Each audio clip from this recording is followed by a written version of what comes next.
Morning, everybody. Happy November 20th, one and all. Welcome to the morning show with Kyle and Doobie. I am Doobie, co-host here along with my friend Kyle. How you doing, Kyle? I'm doing well, Doobie.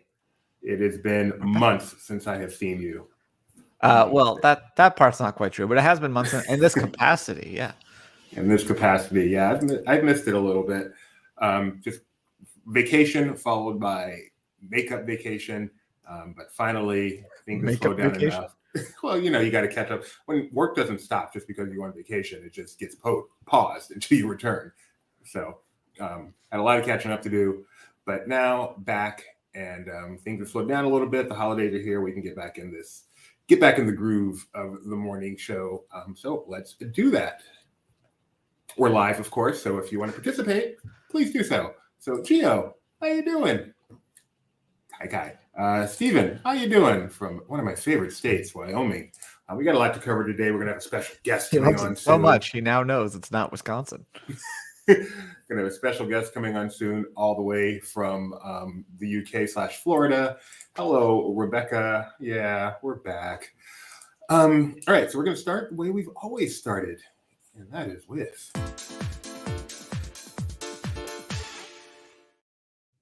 Doc has been doing quite a bit of roller coastering since we last did this, so I'm going to give you. I have no idea. I haven't kept up on it in the past 2 months. I'm going to give you a lot of leeway here. Within $1, what is Whew. Disney stock price right now?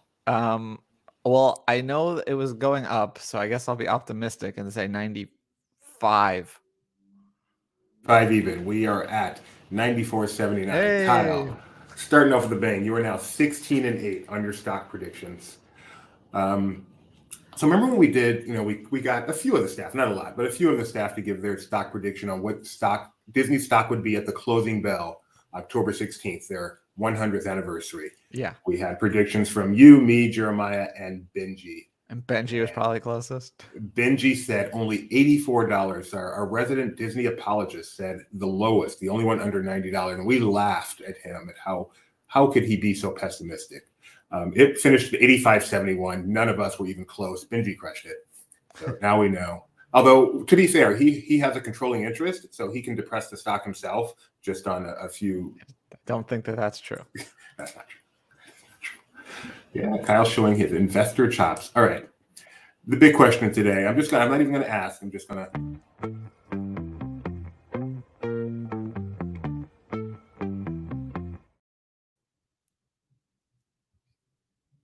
Good Monday morning and welcome to the glorious return of the LP Disney Weather Report. Welcome back. Your dreams were your ticket out. Welcome back to that same old place that you laughed about. Well, the names have all changed since you hung around, but those dreams have remained and they've turned around. Who'd have thought they'd lead you back here where we need you? Yeah, we tease him a lot cause we got him on the spot. Welcome back.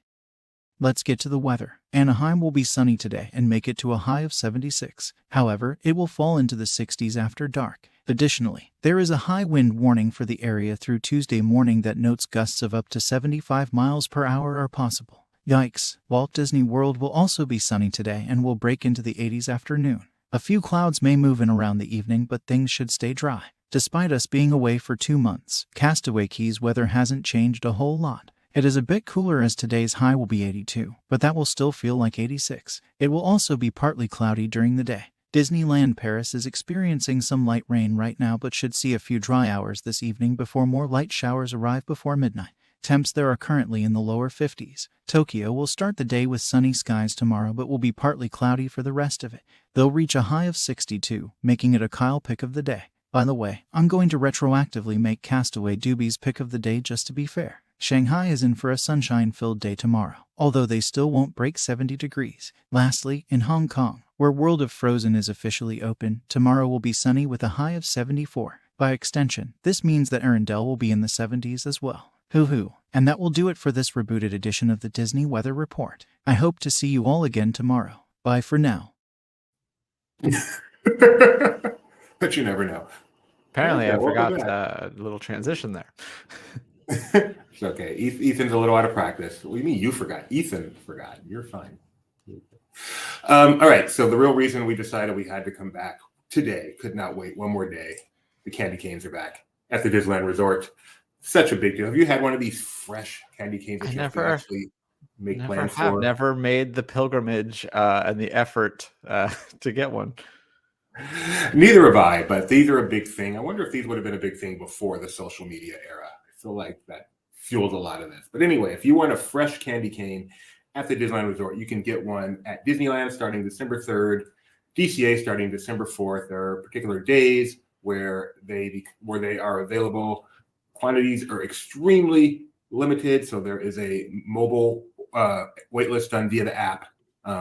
So go check out this article and learn more about how you can get your candy cane. And don't forget to Instagram it, because that's the real reason these things exist. On to some real news. Wish, have you seen it yet, Alex? You're not Alex. Have you seen it yet, Kyle? No, I have not. All right, Alex did our review for it, and so that's why I saw it this weekend. I liked it a lot. The further I get away from it, the more I liked it. So there are like references to nearly all Disney movies in it. Is that something? Is that a true thing? That's what they say. I saw several. I'm sure there were nearly all. I'm looking forward to our record-breaking article where Alex finds every single one of them. But I only saw a few. The most obvious one, the most blatant one, which I'm not going to spoil, Rebecca had to whisper to me because I didn't see it, even though it was right there in front of my face the whole time.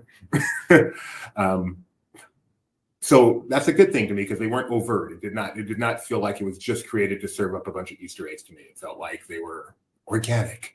Except for the one where there's like literal eggs involved. That's a good point.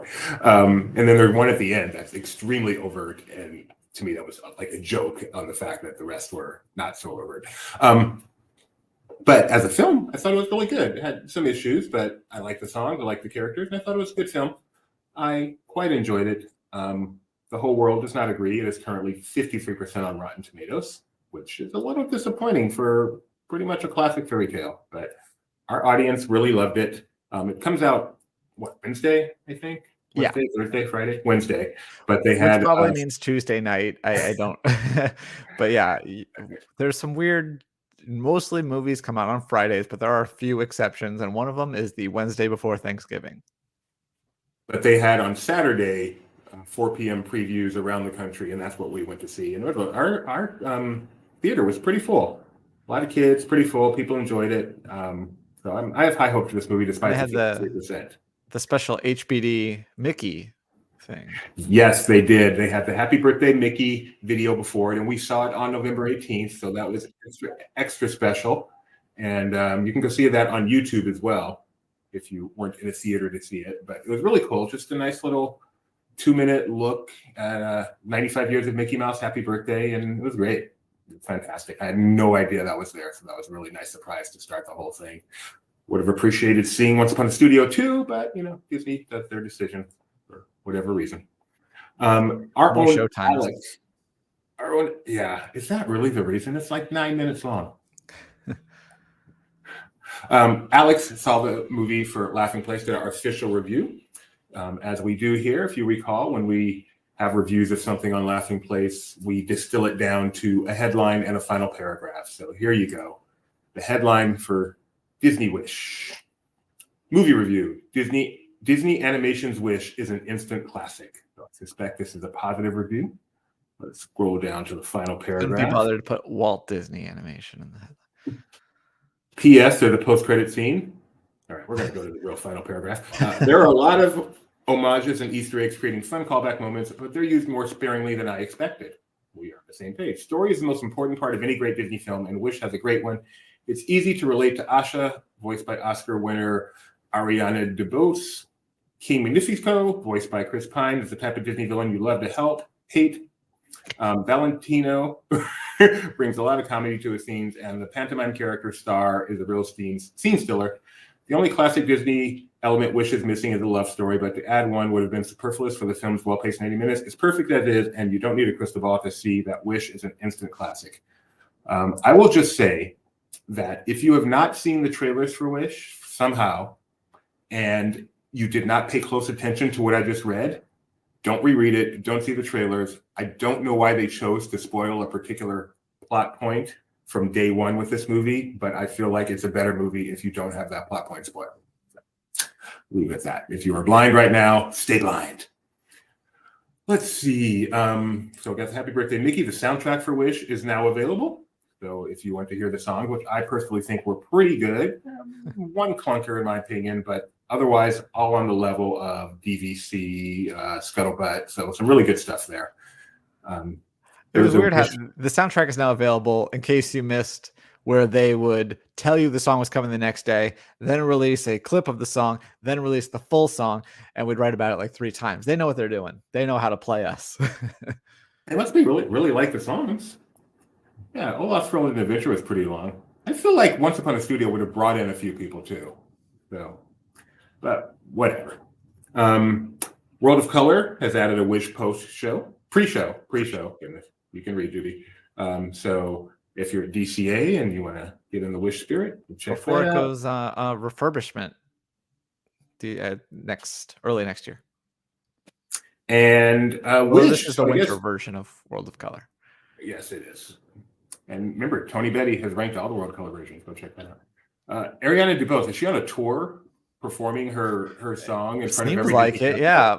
Our own Mike Celestino was able to capture a great video of her at Disneyland's Sleeping Beauty Castle, and then I guess she went to Paris and did it there, Le Chateau de Bois de whatever, Sleeping Beauty Castle. The full video of that is apparently coming soon, but she gave this like little teaser video. So yeah, who knows where she'll pop up next? I guess would be Magic Kingdom, probably during the Christmas parade.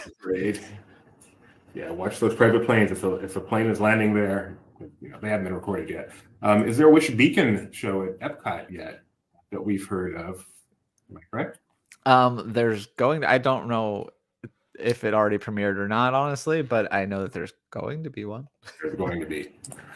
All right, so that's all the Wish stuff. Comes out on Thursday. Go see it. It's classic Disney fairy tale. Let's support the classic Disney fairy tale. Really good, in my opinion. Go see it.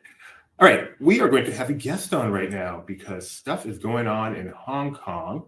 World of Frozen has opened, and Laughing Place, as is our tradition, sent someone there because we let nothing happen in the world of Disney without someone from Laughing Place being present.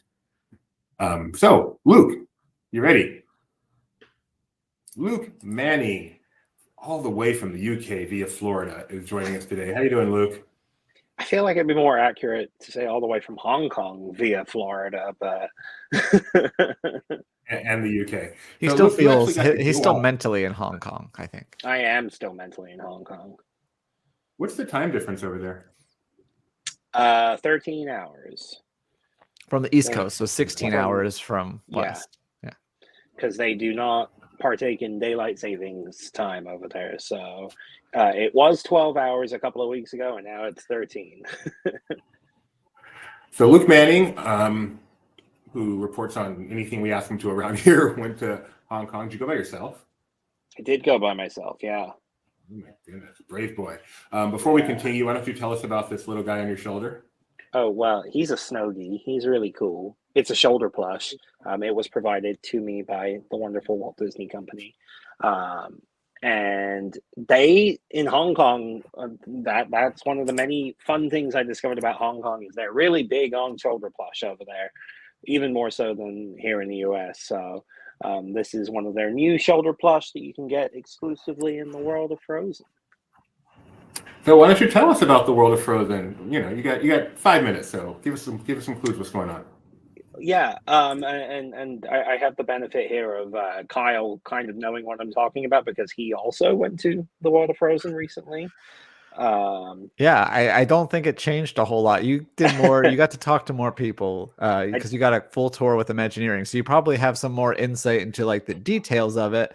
But yes, I know the broad strokes because it was basically done when I was there, operating for a mix of guests and special guests.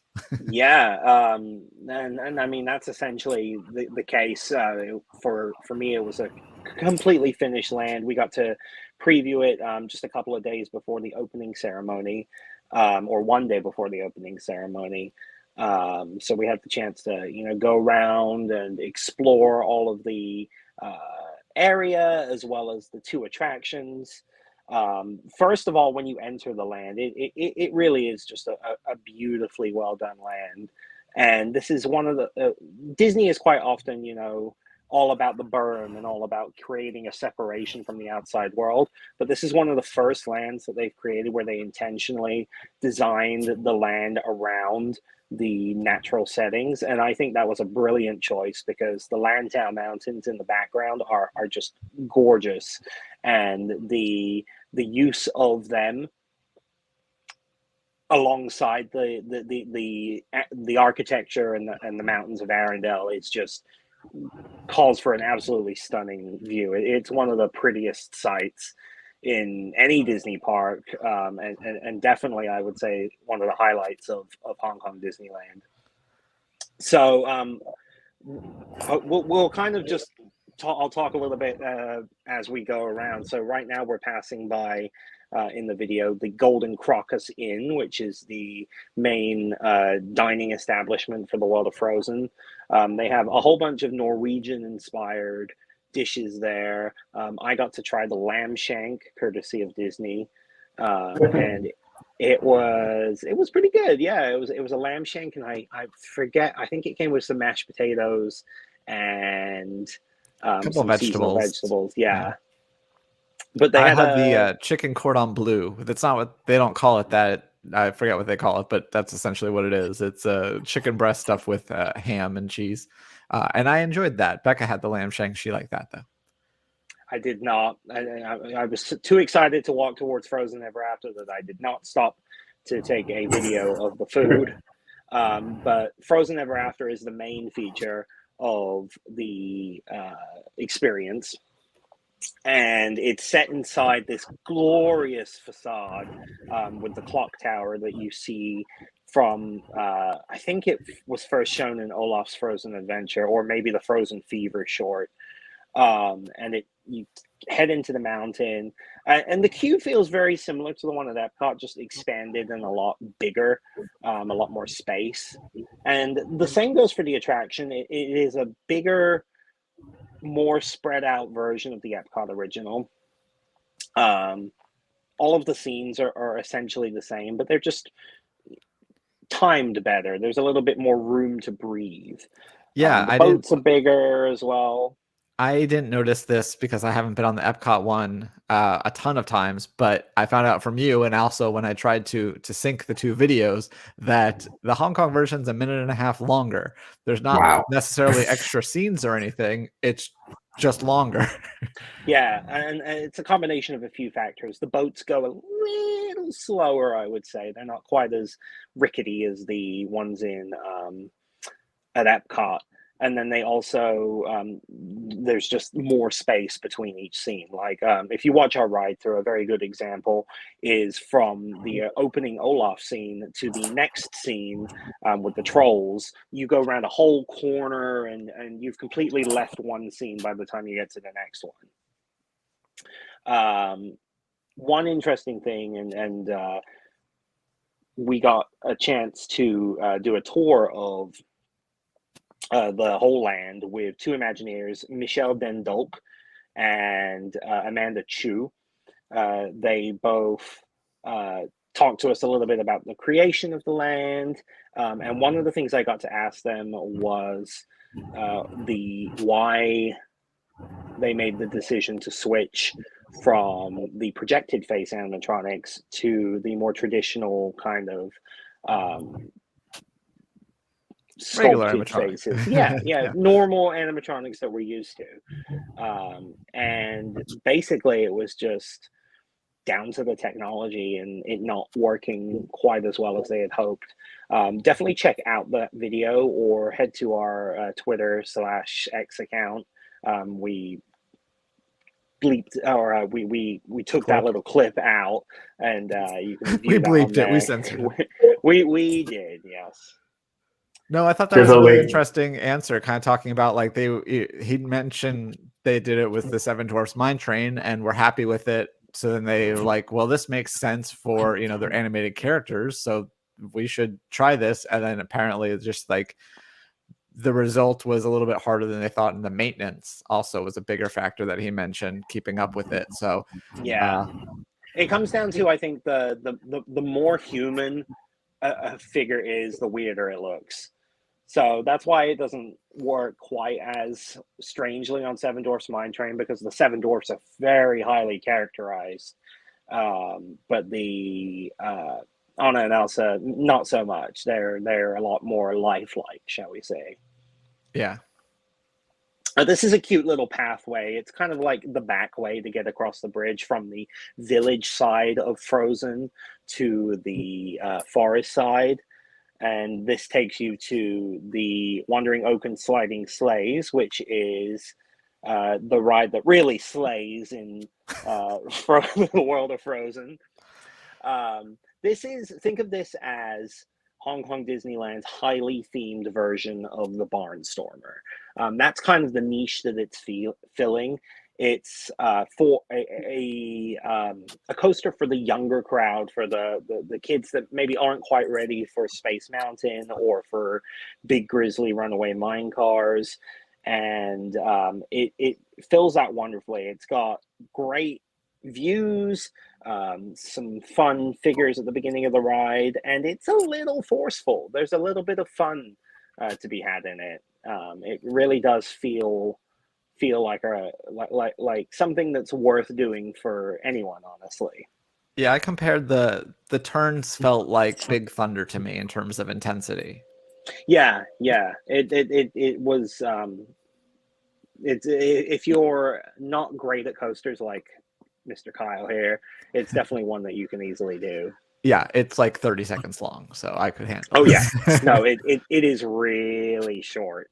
So it's But also you one see- I wouldn't recommend waiting too long for, because you might be disappointed. Yeah, you can see most of the track from across the water.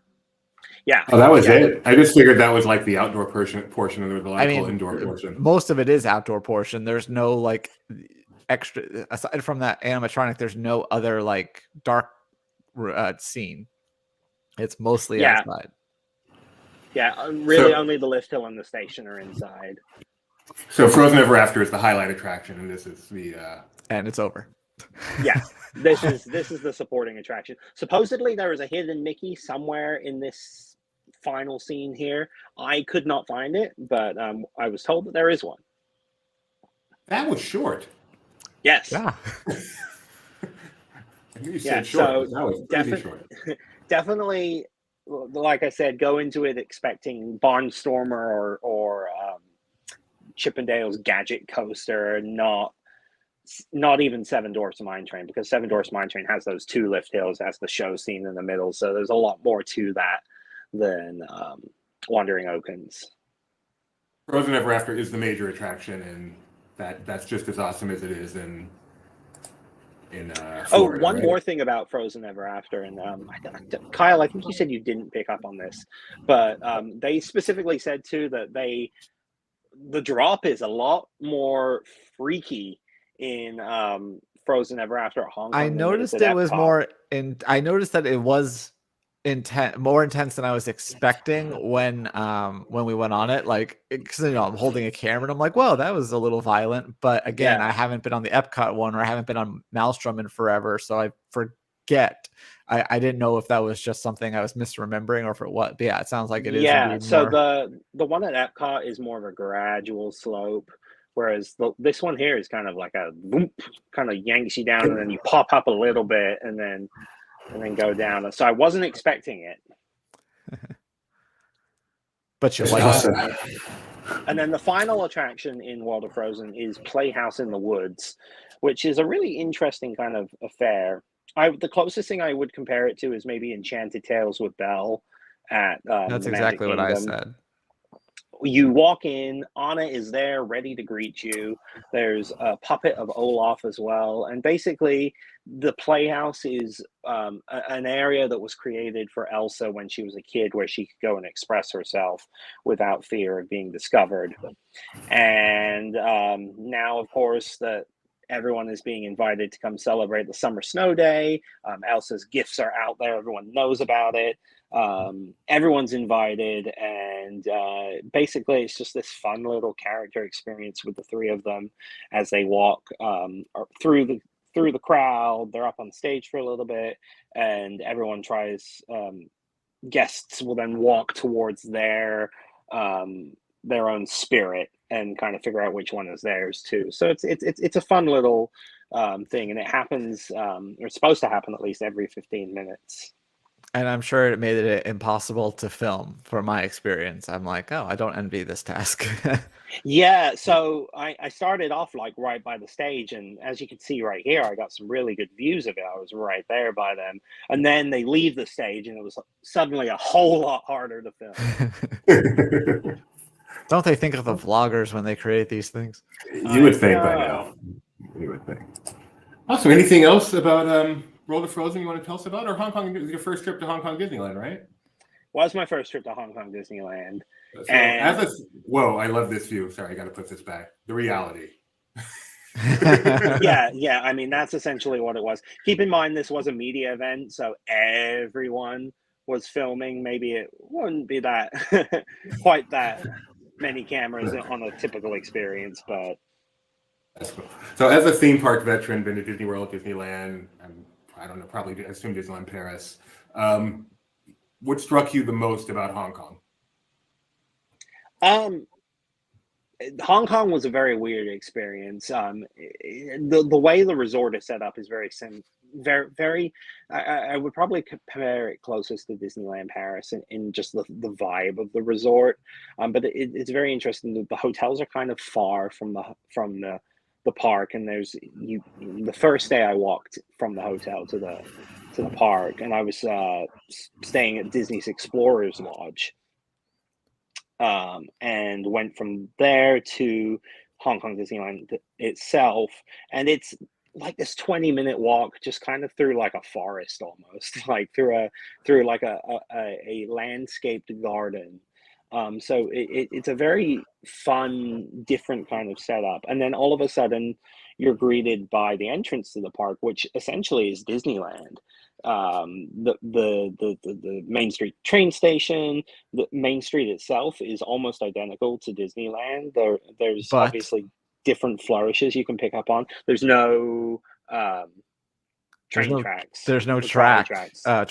down the Main Street, so it's all just brick. Oh, weird. So it's weird. It messes with your eyes if you're used to going to Disneyland. And of course, previously you would have seen a complete replica of Sleeping Beauty Castle, but now they have the Castle of Magical Dreams, and they did a really good job taking what was there before and adding on to it in a way that if you didn't know, you probably wouldn't be able to notice. It's really beautiful, and I came away from this trip thinking that it rivals Paris as maybe the second best castle. So maybe they should do that. So since it started out as a replica of Disneyland's castle, maybe they should do the same treatment to Disneyland's castle? I do not agree with that. Well, I think Disneyland's castle is Disneyland's castle. It has that special quality to itself, and it's an original, and that's not something I would want to touch. Whereas Hong Kong was just a copy of it, and maybe it was a cheap copy of it to get away with not building a huge castle at first. So I think this was the right thing to do for Hong Kong, but I don't think it would be the right thing to do for Disneyland. All right, fine. But I think you have like a new, I don't know if it's a favorite attraction, but there's an attraction that you definitely enjoyed. Oh, Mystic Manor, yeah. Mystic Manor is top 5 of all time. It's got to be top 5 of all time. There's just that's an incredible attraction. I cannot put into words just how great that is. Like, that is worth the visit to Hong Kong itself. Even if that's the only thing you get to do, it's worth going for it. You did a poll on your personal Twitter, I believe, saying what is the better 1-2 combo? What were the choices? Well, yeah, so because I went to Paris earlier this year for the first time in like a decade, and my top 2 were Big Thunder and Phantom Manor. And Hong Kong Disneyland has the same sort of vibe, where it's their version of Big Thunder, the big grizzly runaway mine cars, and their version of the Haunted Mansion, Mystic Manor. that are my two favorite attractions. So I've been trying to figure out in my head which are better, because they're both incredible. So like, what would I rather have, Mystic Manor and Big Grizzly, or Phantom Manor and Big Thunder? I've not done any of the four, but I would choose doing Mystic Manor alone over all of the other three combined, because there's something about that attraction that just makes me. That's the single attraction I want to ride more than any other of all the international parks, even more than like Shanghai Pirates. Yeah. Mystic Manor. When I saw that video, I'm like, I gotta ride that. Yeah, So. no, Mystic Manor, it was higher up on my like list of things I wanted to ride someday than everything in Shanghai, and quite a lot of the things in Tokyo too. So, And it did not disappoint. It did not. No, I think I went on it 7 or 8 times. Well, you mentioned that Mystic Manor is like kind of their version of Haunted Mansion, but when people throw it in and say that, oh, it's like Haunted, it is Haunted Mansion, just different, I disagree with that. I think it's too different. Like there's some similar gags, but otherwise, I don't think it counts. I think it. Just for like grouping purposes, I think of it as like Hong Kong's equivalent of Haunted Mansion, but I definitely agree that, you know, they took a very different approach to it, which is kind of the same as Big Grizzly. That really isn't anything from a ride experience, anything like Big Thunder, but it still has that same sort of vibe.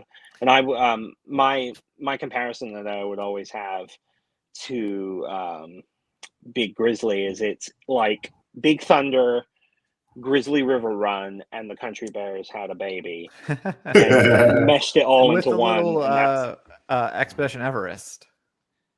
Yeah, with a little Expedition Everest. So they really took like kind of the best of four attractions and worked them into one super great one.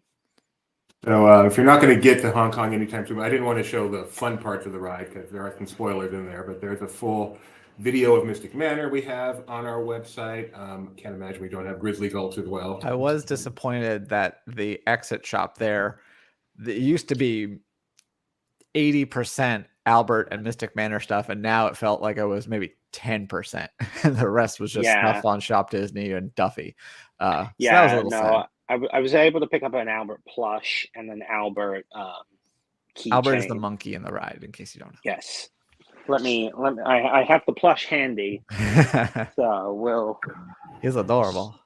He is the best. Oh man, yeah, he is cute. He's cute. He'll make a great rally monkey. He's wonderful. He's mischievous. Go check out that video. You won't be disappointed unless you're going to Hong Kong, in which case don't check it out. Stay spoiler free.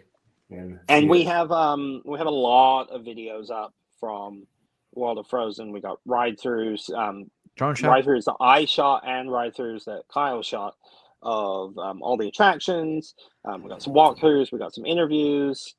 Kyle's a lot of content. Kyle might have a fun little project in the works coming out soon. And I also have a few more videos that I need to get up of some other things in Hong Kong Disneyland. So those will be coming soon. Thank you very much, Luke. What time do we get off today? In 7 hours. Calling you for later. All right. Thanks, Luke. Talk to you later. Luke Manning, everybody. Good time to mention Disney Parks Talk Live is happening later today. So I missed last week's show, even though we had one. I was very busy doing something else, even though I was in the room with Rebecca. So for some reason, I thought we covered World of Frozen already last week. And I don't even have it on the agenda for this week. There were challenges last week. I think I have some updating of the agenda to do. And maybe Luke will join us again. We'll see. Yeah, this is obviously the big story in the world of Disney theme parks is the World of Frozen. It's funny though, because it's like it's the 20th, it's officially open today, and then by the time I wake up, I'm like, it's already 11 o'clock in Hong Kong. The day is over for them. All right, let's stay international for a moment. We're in Paris, which is Kyle's expertise. What is the Disney Electrical Sky Parade? So they are doing a special promotion. They even mentioned like to make it a little bit nicer in the winter when it's usually gloomy. So they're doing this symphony of colors, and as part of that, they're doing this special drone show that's going to basically do like a Main Street Electrical Parade in the sky with 500 drones. And so they released this concept art for it. And it's just the best. It looks so drones. They told us drones are coming to America, right? Stephen Davison said that. Kind of. And Jeremiah, when he was at IAPA, they did one of the companies, I guess, has done a bunch of different drone displays, usually like one-off promotional things. They had 1,600 drones in the sky at one time, and made, I think they set a world record for they made a waving American flag, and then they had like a whole like battle between a dragon and a knight. So that's pretty cool. I think that's all on there. I did dub over one of the songs, but so there's a nice little piano break you get at the end of the video, but it works. Sure, you had great reasons. January 8th is when this debuts at Disneyland Paris, Disneyland Park at Disneyland Paris. And then, as you mentioned, Symphony of Colors is coming in With a February. Colors, but it's still pronounced the same, right? Yeah, so this is part of they gave a look at some of the decorations, and then also they're gonna have daytime parade. So they gave us a look at the Mickey for that. But yeah, it just looks like a fun celebration. Like Disneyland Paris is really getting their Tokyo on as far as these like seasonal celebrations. Yeah. What do you think of Mickey's outfit there? I know it's no Disney dance Mickey crew that you're such a fan of. Yeah. Well, after, because he comes out in his tuxedo and they make fun of him. So they rip off his clothes. Then he's got his cool B-boy things. Yeah. I remember Rebecca was very offended by that. Not alone, by the way. Not alone. No, they changed it. Hey, Rich. she was right. Hey, I'm Rich. Nice to see you. Yes, we're back, and I'm so glad you have found us. I was wondering, I literally was wondering, is Rich going to be here today? Is he going to get the notification that we're back today? So, Rich Ostry from MER Travel, our wonderful travel partner. If you are interested in a trip to any of these places or Disneyland, Disney World, Disney Cruise, please contact MEI Travel, and you can ask for Rich and tell them you heard about that on our YouTube channel, because that's good for us. All right, let us get to, got through a lot already. A little bit of corporate news. What do you know about Value Act Capital Management? I know very little aside from the fact that, they have been purchasing shares of Disney. They are activist investors. Normally, people by like their name, like Nelson Peltz or Carl Icahn. I think that's how you say his name. Anyway, but this is a group of activist investors, and they've apparently been buying up Disney. So in addition to the second coming of Nelson Peltz, it sounds like Disney could potentially have another little issue on their hands if that continues trending that way. They're pushing for a board seat, which is usually the case when you buy up a bunch of shares like this. Yeah. They have seats on Salesforce, Microsoft, Adobe, and who knows where this will go. And unrelated, but also corporate news, on November 28th, shortly after Thanksgiving, Disney is going to be holding a company-wide town hall meeting, which is, I know they did one shortly after Iger came back, but is this a common thing at all? I don't know. I feel like it's not uncommon, but there is a lot going on at Disney right now, so it makes sense. Especially it is, like you said, like it happens to coincide with a year after Iger returned, and I know he was supposed to have a town hall with ABC. I think that was a separate thing because they've obviously been the speculation of a lot of being sold off, and so people there have some concerns. But there's a lot of things to talk about company-wide. Although I will say $95 a share, doing a little bit better. Getting back to that Disney 100. Getting there, yeah, 100 for 100. Of course, the market itself is also doing better, but I think that's all I got for today. Other than this day in Disney history, anything you're more in the pulse than I am. It's been slow this morning. It is a holiday week, so that's probably going to extend onward. I'm trying to think if there's any big things that we missed while we were gone, and I'm sure we did, but nothing is jumping out at me except for the strike is over for now. They have to ratify the contract, and it sounds like there's some I still think it'll pass, but there is a contingent that is asking actors to take a closer look at the AI provisions in the contract. So we'll see where that goes. And yeah, that's pretty much it. Doctor Who, we could have asked Luke about that. That's his preview. Lots of Doctor Who things coming out. Yeah, it's almost Christmas, so those specials are getting closer. Oh, there was one other thing I wanted to mention, box office wise. The Marvels, which is the newest film in the MCU, came out last week, I believe. Had a pretty disappointing opening weekend, and then a really huge drop off, which is amazing when you don't start high. But it had a huge higher, drop further, off faster. Very good. So yeah, the MCU is perhaps floundering a little bit, and the Marvels has not helped this year. What's coming up next for the MCU? What's the savior they're looking at? Well, I don't know about that. Well, so they did announce What If is coming in December. They're actually going to be doing a different release strategy for this season. It's going to debut on December 22nd and then release one episode a day for 9 days for 9 episodes. Okay. But that's, kind of MCU adjacent, likely. No, we're not getting anything until Deadpool is the next movie. Well, this is a whole rabbit hole, but Echo, which they previously announced was supposed to come out this month, it got pushed to January, and then some other interesting things happened with it. So as we knew, they're releasing all the episodes at once.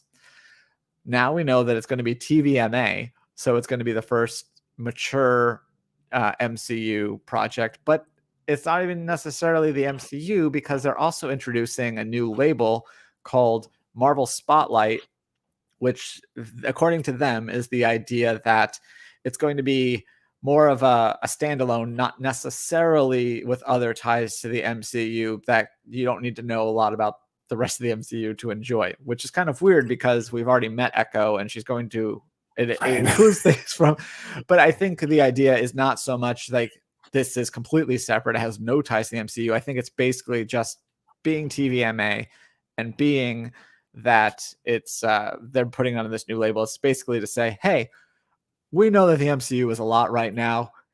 Don't worry about that. You can enjoy this on its own and maybe act as a gateway to then get in without having to worry about the whole connected universe. So It's kind of an interesting story. So we'll see how that performs for them. And that's also going to be on Hulu. And of course, Hulu is going to be a tab in Disney Plus, but for now they're separate, and Echo will be on both of them in January. Echo will be on Disney Plus and Hulu? Yes.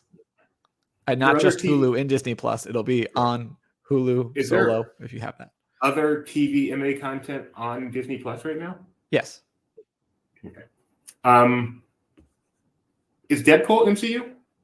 Deadpool will presumably be MCU, and that has been pushed back from, it was supposed to be in May, now it's going to be in July, and then that caused everything else to cascade back, and it sounds like they are going to be spreading out MCU content a bit more for the foreseeable future. All right. Thank you. You are quite knowledgeable. Thank you. We have a podcast. Called Zacks of Life. The Zacks of Life. Yeah, you can see the last few episodes. We just did our one with the season finale of Loki, and we also talked about the Marvels on the same episode. Did you guys like the Marvels? We both did. Yeah, I think it's getting a bad rap, but it's a fun movie. It's different in that it's only like an hour and 40 minutes for one thing. So that's wow. Yeah, it does a lot of fun things, but it does have challenges, both stupid and less stupid. The less stupid being that, you do have to have seen WandaVision and Ms. Marvel, otherwise you're going to be completely lost. They have you can catch up a little bit, but you're not going to get the full experience if you haven't watched 2 full shows. So I can see why that's kind of a drag. I can imagine that while there's hardcores like me and Mac that are going to watch absolutely everything, there might be people that are MCU movie people that now feel left out because they didn't watch the Disney Plus stuff. For sure. Because I don't watch most of the Marvel Disney Plus stuff, and I do like the MCU movies, but now you've warned me off. And actually, it's been 2 weeks, but mild spoiler, there actually is a third show that you probably should have watched to get the full effect of the Marvels. Because if you didn't watch that, then you're going to be like, I don't understand who this person is. And Marvels is doing a little better on Rotten Tomatoes than Wish. Wish is rotten at 54. Marvels is actually fresh. I think it was 61. So there you go. All right, let's do this.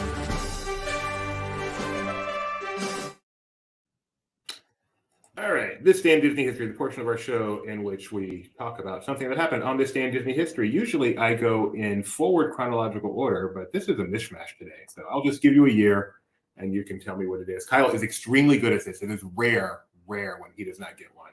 So this is exciting. All right, let's start with 2012. Okay. A movie comes out, a Christmas time movie.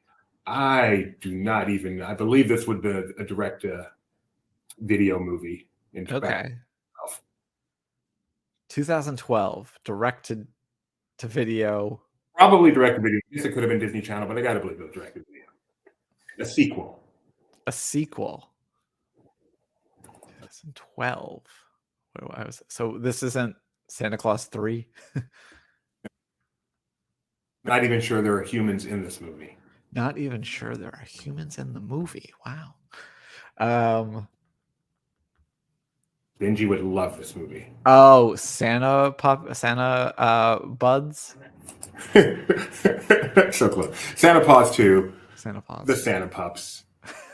Okay. And yes, it is available on Disney Plus, as you can see. Good hint. All right. Good hint. 1999 Disney Channel original movie starring the Lawrence brothers. That's not. I know the JTT one. What's the 11-year. I forgot how we did this. This is how we're supposed to do this.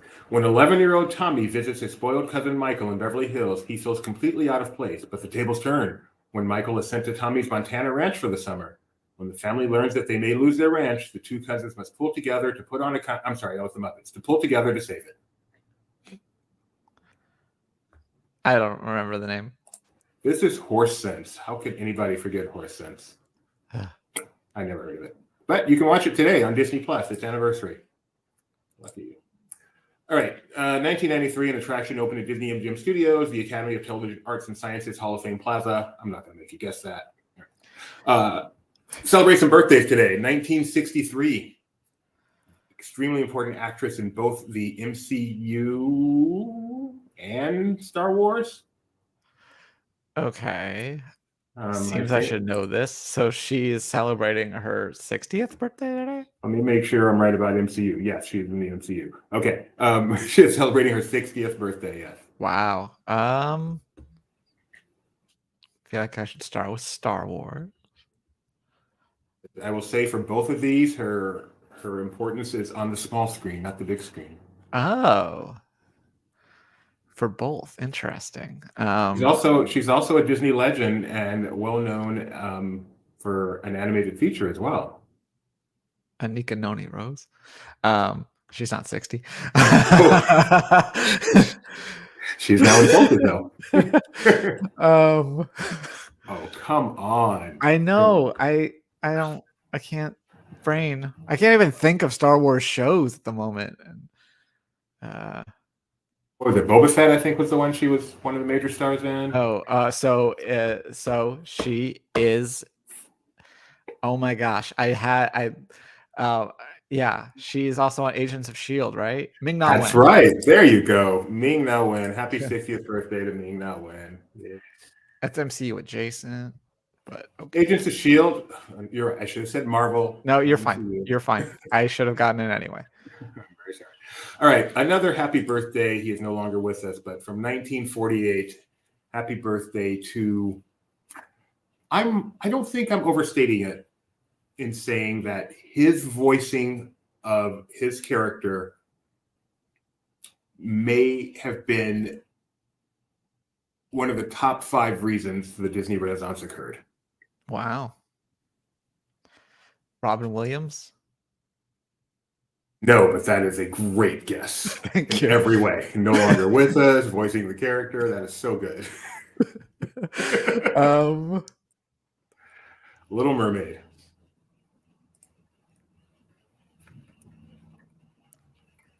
Um, I hyped you up too much. Buddy. How about Samuel E. Oh, Wright, the voice of yeah. Sebastian? There you go. The Jamaican Sebastian did such a great job. I think that, remember that he was really going to be like a proper English butler. And I should have got Luke to say that, but they changed it. All right, our final This Day in Disney History. If you get this one, we are not doing another show ever again. On this day in 2023, a major corporate change occurred. In 2023? 2022, sorry. That would be today. Bob Iger replaced Bob Chapek. Yes, Jay Leno style. The return happened on this day. Wow, it feels like it was more than a year ago. Tell us your story. Everyone remembers where they were. What is your story? Sitting at home looking at Slack, and then I just see, is it true? And I'm like, well, let me poke around and see what that's supposed to mean. And then I'm like waiting for, a legitimate source, and I found one, and I was like, yeah, apparently. And then we're all just like, does Benji know? And then Mike Celestino got to be the one to find out Benji did not know and get to inform Benji. Mike got to tell Benji? Yeah.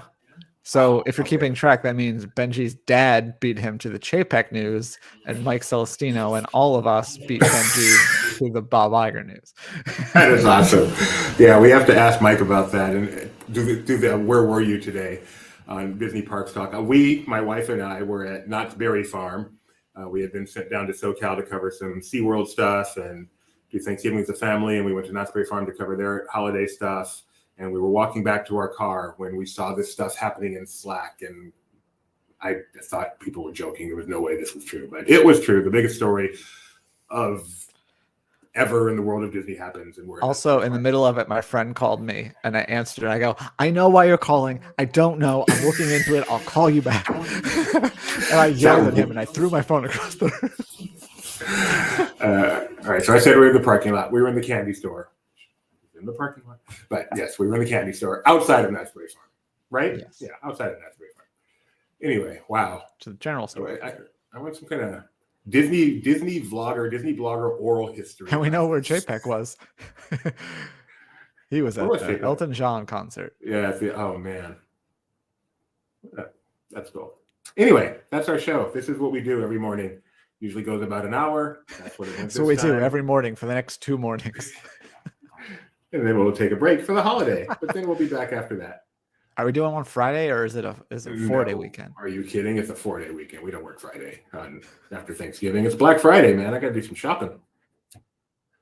All right, that was odd. We're going to be back. Myself, my wife, Michael Celestino, and I'm not sure if Jeremiah is with us today, but I think he is. We'll be doing Parks Talk at 4 p.m. That is when we will catch up on everything in the world of Disney theme parks. Rebecca did a great job last week, not only doing it without me, which probably makes her job easier, but also doing it from a hotel with horrible internet and major technical problems. Well, horrible internet right when it matters. Yes. It was fine right up until we actually started. Right. And then it went down. No, she held it together, and the guys did too. They vamped while she was away, and then she managed to come back and keep a hold on it, just like a Main Street cast member with a balloon. Exactly. Anyway, so that's at 4 p.m. Pacific today. And I think that's all we've got going on as far as YouTube. Stay tuned, though. There's so many videos up there right now from Hong Kong. Of course, Universal's had their Christmas event. Knott's Berry Farm had their Christmas event. Very Merry Christmas Party, Jolly Holidays. Everything is going on now. So much content going up on our YouTube channel right now. Check it all out. Please make sure you like, subscribe, ring the bell. Join us again at 9 a.m. tomorrow Pacific. This is what we are here for, is to talk Disney with you. Thanks, Kyle. Thank you.